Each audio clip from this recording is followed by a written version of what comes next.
बिस्मिल्लाहिर्रहमानिर्रहीम। नाजरीन अस्सलाम वालेकुम। प्रोग्राम कश्मीर मैगजीन की एक नई एपिसोड के साथ मैं हूं यासिर रहमान। नाजरीन, भारत में इस वक्त जो कोविड की सर्ज आई है, कोविड के जो केसेस इंक्रीज मजीद दिन ब दिन हो रहे हैं, 4.25 लाख के करीब डेली केसेस रजिस्टर्ड होते हैं। करोड़ों की तादाद पे केसेस जो हैं इनके एक्टिव केसेस हैं, और अमवात की जहाँ तक बात की जाए तो हज़ारों की तादाद में लोग जो हैं वो डेली की बेसिस पे मर रहे हैं। शमशान घाट में इतनी जगह नहीं है कि उनके जो मुर्दे हैं वो जलाए जा सकें।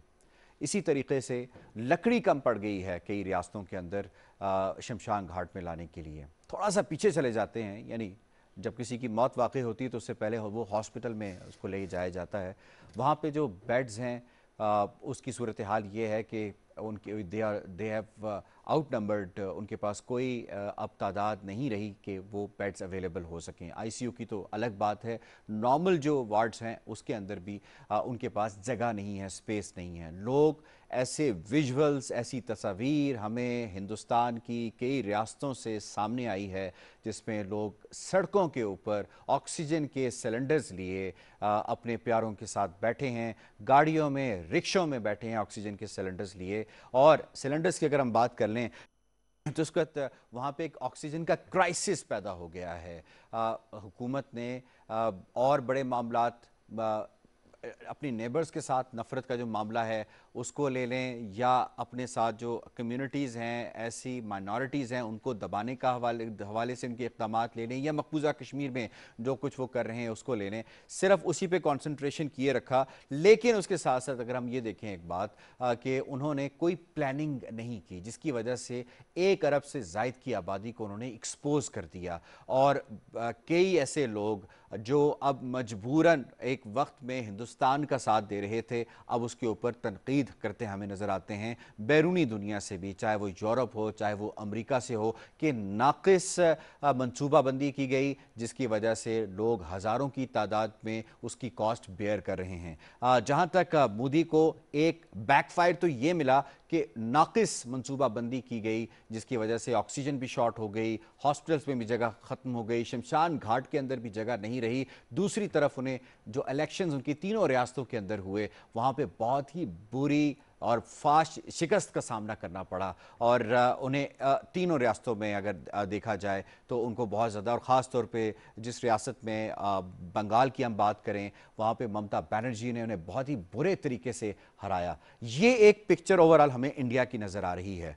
इस सारे तनाजुर में हम मकबूजा कश्मीर की सूरत हाल को ज़रा देख लेते हैं। वहाँ पे जो कोविड के केसेस हैं, यकीनन क्योंकि वहाँ पे आमदोरफ्त इंडिया से वो बंद नहीं हुई, ओपन है, तो उसकी वजह से केसेस बहुत ज़्यादा इंक्रीज़ कर गए हैं। एक हॉस्पिटल उन्होंने सौरा में मुख्तस किया था कोविड के केसेस के लिए। अब हो ये रहा है, जो खबरें आ रही हैं कि वहाँ पे वेंटिलेटर्स को भी शिफ्ट किया जा रहा है from occupied Kashmir to India. और उसके साथ साथ जो वैक्सीनेशन है, अचानक से जो वैक्सीन्स जिसके बारे में उनके गवर्नर का क्लेम था कि हमारे पास स्टॉक काफ़ी अवेलेबल है, वो गायब हो गया। अब वैक्सीनेशन का प्रोसेस भी रुक गया। केसेस हज़ारों की तादाद में सिंगल डे में रजिस्टर्ड हो रहे हैं, और 100 की से ज़ायद जो हैं वो अमवात हो रही है। इस पर बात करेंगे कि किस कदर नाक़िस मनसूबाबंदी हिंदुस्तान की रही, जो ना सिर्फ मकबूजा कश्मीर को एक्सपोज कर रही है बल्कि पूरे इंडिया को एक्सपोज कर रही है। और कश्मीरियों के साथ इस वक्त के अंदर भी जो बेदर्दी का सलूक किया जा रहा है, जो इंसानियत सोच सलूक किया जा रहा है, उस पर वर्ल्ड कम्युनिटी क्यों खामोश है। इस वक्त हमें इस पर बात करने के लिए स्टूडियोज़ में ज्वाइन किया है सैयद यूसुफ नसीम साहब ने। आप सीनियर हुर्रियत रहनुमा हैं। सैयद साहब, बहुत बहुत शुक्रिया, आपने हमें ज्वाइन किया। टू स्टार्ट विद, मैंने थोड़ा सा अहवाल आपको बताया कि इस वक्त हिंदुस्तान की क्या सूरत हाल है, वहाँ की रियासतों की क्या सूरत हाल है। नए हॉट स्पॉट्स जो हैं वो उनके बन रहे हैं, और ऐसी ऐसी रियासतें बन रही हैं जो बड़े बड़े दावे कर रहे थे, बड़ी थंब बीटिंग कर रहे थे कि जी हमने पता नहीं क्या कुछ कर लिया है। हैविंग सेड दैट, मकबूजा कश्मीर की जो खबरें आ रही हैं, वहाँ पे जो केसेस की सर्च की खबरें आ रही हैं, वो इतनी हौसला अफजा नहीं है। Your take on it sir.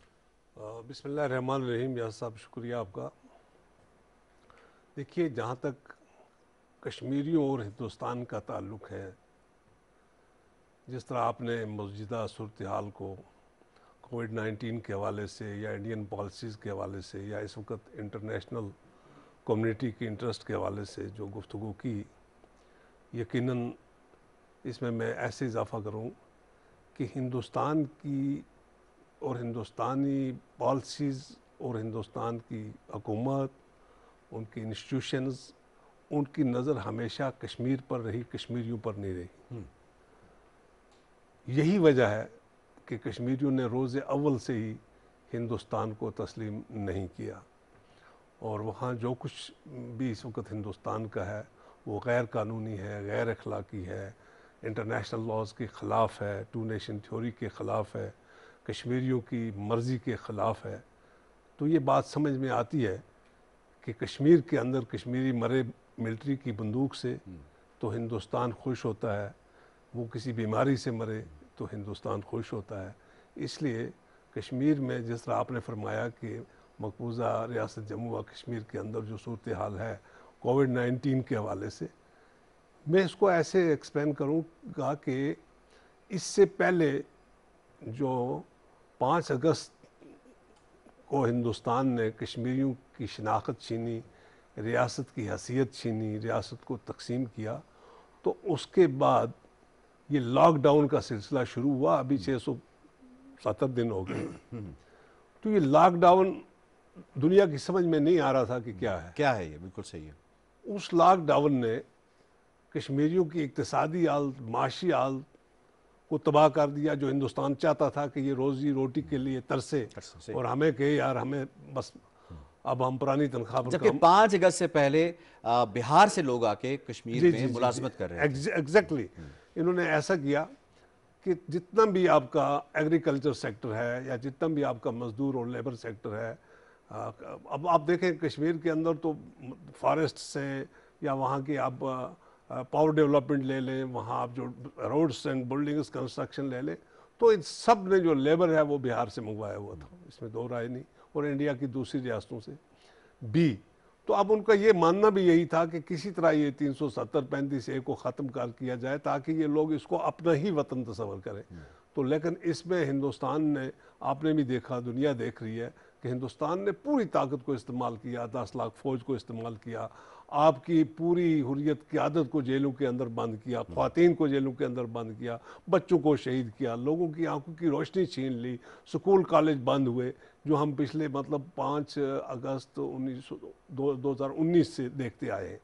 आज इस चीज़ का एहसास पूरी इंटरनेशनल कम्युनिटी को और ख़ासकर अमेरिका को भी हुआ कि ये लॉकडाउन होता क्या है। हमें तो इस कोविड-19 के बगैर हम इसको सफ़र करते रहे। वो जो लॉकडाउन है और इस लॉकडाउन का आपस में मुकाबला या आप कह सकते हैं कंपैरिजन इसलिए भी नहीं हो सकता कि उस लॉकडाउन में 1 लाख से ज़ायद लोग मुसलसल शहीद किए जाते रहे हैं इतने अरसे से, 1989 से। मज़ीद भी बात करेंगे। इस वक्त हमें ज्वाइन किया है टेलीफोन लाइन पे अली रज़ा सैयद साहब ने। आप चेयरमैन हैं कश्मीर काउंसिल EU के और कश्मीर के हवाले से बड़ी ज़बरदस्त आवाज़ हैं यूरोपीय यूनियन के अंदर। अली रज़ा सैयद साहब, बहुत बहुत शुक्रिया, आपने हमें टेलीफोन लाइन पर ज्वाइन किया। बहुत शुक्रिया आपका सर। अली रज़ा सैयद साहब, मकबूजा कश्मीर से कोविड-19 के पेशेंट्स के हवाले से हौसला अफजा खबरें नहीं आ रही। सौरा अस्पताल के डॉक्टर्स भी वहाँ से गायब हैं। इसी तरीके से जो नेसेसरी मेडिकेशन दी जा सकती है कोविड के पेशेंट्स को, वो भी नहीं है। और इसके साथ साथ ये भी बताया जा रहा है कि ऑक्सीजन की फराहमी भी मुअत्तल हो चुकी है, ख़त्म हो चुकी है। वैक्सीनेशन की सूरत हाल मैं ऑलरेडी बता चुका हूँ। इस सारी सूरत हाल को देखते हुए हमें इस हवाले से तशवीश नहीं होनी चाहिए कि एक तरफ हिंदुस्तानी फ़ौज कश्मीरियों को मार रही है तो दूसरी तरफ जो कोविड-19 के पेशेंट हैं उनके साथ ये सूरत हाल हो रही है। देखिए, इस वक्त जो सूरत हाल है पूरे मीडिया की, उसकी तरफ अगर आप देखें, जिस तरीके से इंसानी हमदर्दी की जा रही है इंडियन अवाम के साथ, और जो मोदी की जो पॉलिसीज हैं इवन टुवर्ड्स अपने जो लोग हैं उसके, वो साबित कर रहा है कि वो उस पर एक जंगी जुनून सवार था। उसको बिल्कुल जो है ना, इस जो इंसानियत की बात होती है, जो अवाम की बात होती है, वो तो उसमें है नहीं। लेकिन उससे कश्मीरी क्या तवक्को करें। इसीलिए हम लोग यहाँ पे कोशिश करें कि आलमी बरादरी को ये बावत कराने की कोशिश करें कि ये जो मोदी साहब इस वक्त जो इक़्तिदार में बैठे हुए हैं, उनको अपनी अवाम का नहीं, लेकिन जो वो मकबूजा कश्मीर के अंदर कई सालों से जिस तरीके से कर रहे हैं, और ख़ासकर 5 अगस्त 2019 के बाद से जिस तरह का लॉकडाउन मकबूजा कश्मीर के अवाम पे नाफज किया गया, जिस तरीके से हमारे बच्चों को वहाँ पे शहीद किया गया, जिस तरीके से जो जुल्म हो रहा है, और आज इस कोविड की वजह से जो भारत की तरफ से इन्होंने, हालांकि ये मकबूजा कश्मीर में कोविड की उस तरह की सिचुएशन नहीं थी, लेकिन यहाँ से जितने भी जो टूरिस्ट जानबूझ के वहां भेजे गए, इन्होंने जानबूझ के एक प्लानिंग के तहत, मैं समझता हूँ कि इन्होंने कोविड की जो न रोकने की और उसके उस जो कश्मीरी अवाम को बचाने की वो काम नहीं किया गया, जो दुनिया के अवाम या यूरोप में या बाकी दुनिया में जहाँ अपने अवाम के लिए किया जाता है। तो मैं समझता हूँ कि मकबूजा कश्मीर में जिस तरीके से ये कर रहे हैं, हमारे जो कायदीन है वो जेलों में है।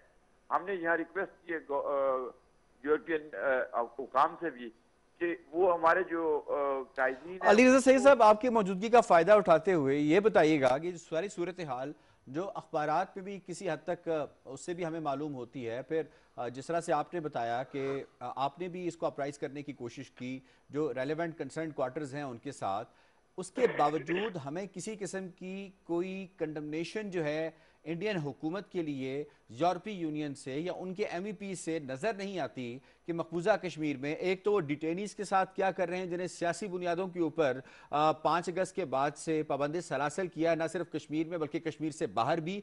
दूसरे जो कोविड-19 के पेशेंट्स हैं जिनके लिए ऑक्सीजन अवेलेबल नहीं है, जिनके लिए बेड्स अवेलेबल नहीं है, उनके लिए कुछ नहीं हो रहा। क्या ये सिचुएशन यूरोपीय यूनियन को मालूम ही नहीं है? अगर मालूम है तो फिर खामोशी क्यों? देखिए, यूरोपियन पार्लियामेंट की जो एक रेजोल्यूशन पिछले दिनों आया था और उसमें डिबेट हुई, उस डिबेट में इंडिया के बारे में और खासकर मकबूजा कश्मीर के हवाले से उस तरीके से बात नहीं हुई जिस तरीके से हम चाहते थे, लेकिन उसमें बाकायदा जो इंडिया के अंदर मिनॉरिटीज हैं उसके बारे में बात हुई, मकबूजा कश्मीर के बारे में बात हुई। लेकिन देखें, अभी ये समिट आ रही है, इंडिया समिट है, हमारी कोशिश ये है कि उस समिट में भी इस सवाल को उठाया जाए। और मैं समझता हूँ कि आलमी बरादरी अब लिखना शुरू हो गई है, बोलना शुरू हो गई है, लेकिन क्योंकि इस वक्त कोविड की सिचुएशन यहाँ हर मुल्क में तकरीबन जो है ना वो अभी तक नॉर्मल नहीं है, तो लोगों की तवज्जो अपनी आवाम की बेहतरी के लिए भी लगी हुई है, उस तरफ भी ज्यादा तवज्जो है। लेकिन मैं समझता हूँ कि भारत की ये जो भी पॉलिसीज, जो भी एक्टिविटीज वहां हो रही हैं, जो कुछ कर रहे हैं, वो इनकी नजर में है और ये हो नहीं सकता कि उस पर कोई ना कोई जो है वो अपना रिएक्शन शो ना करें या अपना कोई रोल अदा न करे। जहां तक पार्लियामेंट का ताल्लुक है, पार्लियामेंट 1 साल से ऑलमोस्ट पब्लिक के लिए बंद है यहाँ पे। अच्छा, अच्छी पार्लियामेंट बंद है कि जब पाकिस्तान की बारी आती है तो फौरन रेजोल्यूशन सामने आ जाती है, अदरवाइज पार्लियामेंट बंद रहती है इनकी। देखिए, पार्लियामेंट जो है, पार्लियामेंट बंद है, लेकिन अब देखना ये है ना कि उसको उस पे जो रोल है, जो खित्ते के सिचुएशन है, जो खित्ते के हालात हैं, उनको आप सामने मद्देनजर रखें। खित्ते के हालात जो पब्लिक यहाँ पे है। अली रज़ा सईद साहब, ये आप मानते हैं कि यूरोपीय यूनियन को जो अपना किरदार है कश्मीरियों के हवाले से और ख़ास तौर पे कोविड-19 के एक क्राइसिस के बाद जो कश्मीरियों की हालत ज़ार है, चाहे वो डिटेनीज हों या फिर ओपन जेल यानी कश्मीर वादी के अंदर हों, उसके ऊपर बात करना चाहिए? उनकी खामोशी मुजरिमाना गफलत है। देखिए, हमारी तो यही कोशिश है, ये हमारी आज भी यही कोशिश है कि यूरोपियन यूनियन को अपना रोल अदा करना चाहिए। ठीक है, मैं यूसुफ नसीम साहब को भी यहाँ पे शामिल कर लूँ। यूसुफ नसीम साहब, हजारों की तादाद में डिटेनीज हैं जिनकी एज 8 साल से लेके 70-75 साल तक की उम्र के लोग हैं, इंडिया की मुख्तलिफ जेलों के अंदर हैं, मकबूजा कश्मीर की जेलों के अंदर हैं। उनकी सूरत हाल, हालत ज़ार के ऊपर कुछ नहीं होना चाहिए, जबकि इस वक्त मुख्तलिफ दुनिया के ममालिक में हमने देखा कि उन्होंने इनके ऊपर पाबंदियाँ कुछ नरम करके और कैदियों को बाहर निकाला। जैसे ईरान की मिसाल दी जाती है, 70,000 से ज़ायद कैदियों को उसने रिलीज़ किया, जस्ट जो प्रिवेलिंग सिचुएशन इसको देखते हुए। देखिए, मेरा ख्याल है कि ये बड़ा मुनासिब वक्त था इंटरनेशनल कम्युनिटी, स्पेशली जो ह्यूमन राइट्स ऑर्गेनाइजेशंस हैं, एमनेस्टी इंटरनेशनल है, एशिया वॉच है, यूनाइटेड नेशन की ह्यूमन राइट्स काउंसिल है, और फिर दुनिया में बहुत सारे लोग हैं जो इंसानी हकूक़ पर यकीन रखते हैं, तो उनको आज ये आवाज़ हिंदुस्तान के ख़िलाफ़ बुलंद करनी चाहिए थी। एक तो सियासी या राइट टू सेल्फ डिटरमिनेशन या तारीख़ आज़ादी अपनी जगह, लेकिन पहले लोग जिंदा तो रहे ना, इंसान है। और जब वो जिंदा रहेंगे तो फिर वो फैसला करेंगे कि हमने क्या करना है। तो कश्मीर के अंदर हिंदुस्तान की जो पॉलिसी है वो कश्मीरियों की, एक तो मुस्लिम मेजॉरिटी को माइनॉरिटी में चेंज करने की है, वो जैसे भी हो, और दूसरा ये कि ताकत से कश्मीर की आवाज़ को दबा के अपनी मर्जी के नताइज हासिल करना चाहती थी हिंदुस्तानी गवर्नमेंट।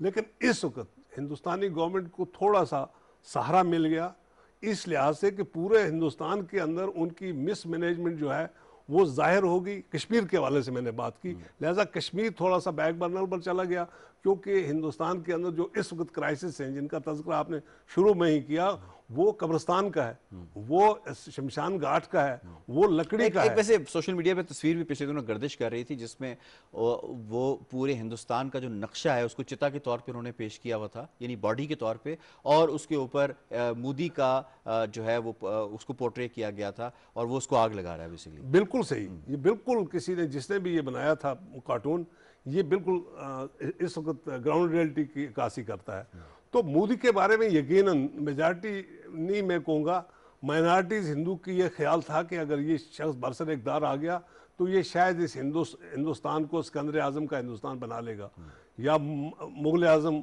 शहनशाह अकबर के दौर का हिंदुस्तान बना लेगा, जो बड़ा खुशहाल था, बड़ा फलता फूलता नज़र आ रहा था। लेकिन मोदी की पॉलिसीज़ ने, इस वक्त मैं ये आपसे गुजारिश करूं कि जो उम्मीदें हिंदुस्तानियों ने उससे वाबस्ता की थी, उनके नताइज 3 रियासतों के हालिया इलेक्शन में आपके सामने आ गए। 1 सेकंड ये कि इस वक्त बहुत सारी जगहों पे हिंदू मुसलमानों को हाथ जोड़ के कहते हैं कि आपकी दुआ अल्लाह सुन लेगा, आप दुआ करें कि हम इस वबा से बचें। अब वबा वहाँ 2 सूरतों में है, एक तो ये खुदाई। अरुंधति राय ने बड़ी ज़बरदस्त बात की, उसने पिछले दिनों एक अपना कॉलम लिखा, उसमें उन्होंने लिखा कि मुझे ये गुमान था, पहले ये शुबा था कि हिंदुस्तान के अंदर कोई वीक सिस्टम है, अब यकीन हो गया कि हिंदुस्तान के अंदर कोई सिस्टम नहीं है। एग्जैक्टली। तो आज ये जो हिंदुस्तान एक्सपोज हुआ है, इस एक्सपोजर में इस जो ये बिल्कुल अपने लोगों के साथ भी, और फिर जो उनके पास पॉलिसीज थी वो नाकाम हुई, तो इसमें कश्मीर थोड़ा सा बैक पर चला गया।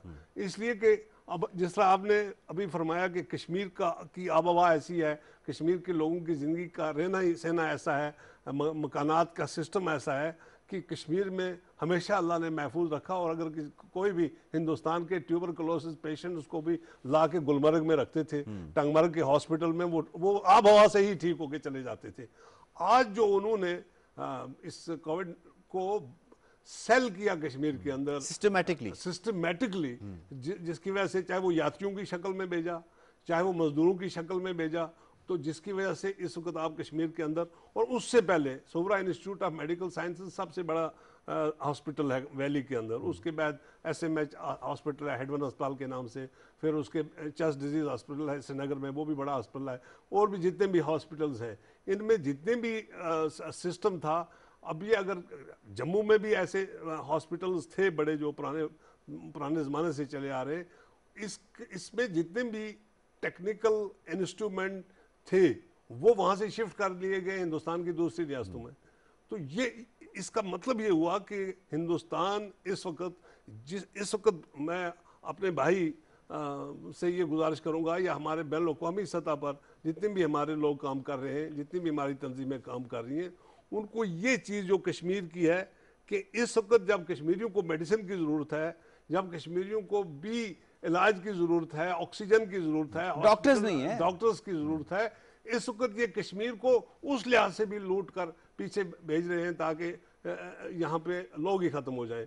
तो ये इस वक्त बड़ी इंटरनेशनल कम्युनिटी का फ़र्ज़ बनता है इस वक्त कि वो साथ साथ, जहाँ यकीनन इसमें शक नहीं है कि इस वबा ने पूरी दुनिया को अजाब में लिया है। हमारा तो ये मानना है कि हमारी आहें 70 साल में बिलखुसूस और 30 साल में जो कोई हिंदुस्तान ने किया, किसी ने नहीं सुनी। तो अब सारी दुनिया से मैं तो समझता हूँ कि अल्लाह इनसे बदला ले रहा है कि एक इंसानियत, कश्मीर भी दुनिया का एक हिस्सा है जहाँ सिस्टमेटिक हुकूमत और हुक्मरान जिन्होंने कब्जा करके लोगों पर जुल्म किए, कत्लो गारत की है। तो मैं ये समझता हूँ कि जी इस वक्त यकीनन जो हिंदुस्तान की सूरत हाल है, हम दुआ गो हैं, हम कोई हिंदुस्तान की आवाम के दुश्मन नहीं है, हम हिंदुस्तान की गवर्नमेंट और पॉलिसीज़ के दुश्मन हैं। हिंदुस्तान को चाहिए कि वो अभी देखें पाकिस्तान ने ऑफर किया कि हम आपको ऑक्सीजन भी देंगे, सिलेंडर्स भी देंगे, तो एलओसी के ऊपर फिर आप देखें कि वायलेशंस हिंदुस्तान की उसके तरफ से शुरू हो गई। उसके जवाब में उन्होंने वायलेशन शुरू कर दी। तो लिहाजा ये मोदी, मुझे लगता है, मेरा यकीन है, मेरा ईमान है कि ये इस हिंदुस्तान को तबाही की तरफ ले जा रहा है, और हिंदुस्तान में जो लोगों के हकूक़ हैं उनको मिलने का वाहिद तरीका है कि जो हिंदुस्तान की रियासतें जितनी भी आज़ादी ढूंढती हैं, जिस तरह उन्होंने सल्ब कर रखा है कश्मीर की आज़ादी को, जिस तरह सल्ब कर रहा है खालिस्तान की आज़ादी को, जिस तरह आसाम को 12 रियासतों में लोगों के ह्यूमन राइट्स को उन्होंने वायलेट किया हुआ है, तो शायद मेरा अंदाज़ा है कि अब अल्लाह ही हमारी मदद के लिए आएगा और हिंदुस्तान टूटेगा और ये सारी रियासतें आज़ादी हासिल करेंगी। ठीक है, अली रज़ा सैयद साहब, तो सारी सूरत हाल जिसका जिक्र सैयद यूसुफ नसीम साहब ने भी किया, कुछ खबर मैंने आप तक भी पहुंचाई, मकबूजा कश्मीर को अगर हम स्पेसिफिक डिस्कस करें तो बहुत तशवीशनाक सूरत हाल है कि एक तो आज़ादी इजहार राय के ऊपर मुकम्मल कदगन है। कोई अखबार ये जुर्रत नहीं कर सकता कि उनके अस्पतालों के अंदर जो सूरत हाल है उसको रिपोर्ट करे और इंटरनेशनल कम्युनिटी को ये बताए कि यहाँ भी इंसान बसते हैं, यहाँ भी ऑक्सीजन की ज़रूरत है, यहाँ भी वेंटिलेटर्स की ज़रूरत है, यहाँ भी वैक्सीनेशन की ज़रूरत है। ऐसे सूरत हाल में आप अपने तई किस हद तक कोशिश कर रहे हैं इंटरनेशनल कम्युनिटी को ये बावर करवाने के लिए कि मकबूजा कश्मीर के अंदर भी इंसान बसते हैं? देखिए, हमारी तो यही कोशिश है कि आर्मी बिरादरी का ये दौरा जो मेयार है, जो कश्मीर में होने वाले मजालम को देखें, इस वक्त कोविड की सूरत हाल में जो कश्मीर की सिचुएशन है उसको सामने रखें, जो ऑक्यूपेशन है उसको सामने रखें। इसमें हमारी कोशिश तो यही है कि हम यहाँ की जो आवाम है उन तक मैसेज पहुँचाएँ, हम यहाँ के जो इंस्टीट्यूशंस हैं उन तक मैसेज पहुँचाएँ। आलमी बिरादरी का जो जो रवैया है टूवर्ड्स कश्मीर इशू, उसको जो चेंज किया जाए। लेकिन देखें, इसमें हर मुल्क आज के दौर में हर मुल्क के अपने इंटरेस्ट हैं।